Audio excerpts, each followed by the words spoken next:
કારેલાનું શાક એમનેમ ખાવું ના ગમતું હોય તો બનાવી દો દાળ કારેલા. તે બનાવવા માટે કારેલાને છોલી સમારી લઈશું અને તેના પર થોડું મીઠું ભભરાવી હાથેથી બરોબર ચોળી લઈશું અને બધું દબાવી તેનું પાણી નીચોવી લઈશું, જેથી કારેલાની કડવાશ ઘણી ઓછી થઈ જશે. શાક બનાવવા માટે એક પેનમાં તેલ ગરમ કરવા મૂકીશું. તેમાં નીચોવેલા કારેલા ઉમેરી લઈશું અને તેને બરોબર સાતરી લઈશું. કારેલા ચડે ત્યારે તેને તેલમાંથી નિતારી અને એક પ્લેટમાં કાઢી લઈશું. વધેલા તેલમાં જીરું, રાઈ, હિંગનો વઘાર કરીશું. તેમાં સમારેલું 1 નંગ ટામેટું ઉમેરી લઈશું અને તેને બરોબર સાતરી લઈશું. હવે તેમાં મસાલા કરીશું, જેમાં સ્વાદ અનુસાર મીઠું, હળદર, મરચું, ધાણા જીરું ઉમેરી બરોબર સાતરી લઈશું. હવે તેમાં થોડું પાણી ઉમેરીશું.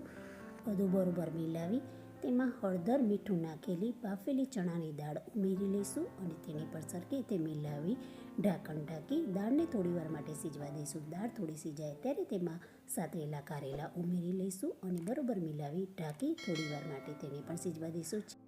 શાક સિજાઈ જાય ત્યારે તેમાં 1 નાની ચમચી ખાંડ મિલાવી સર્વ કરીશું.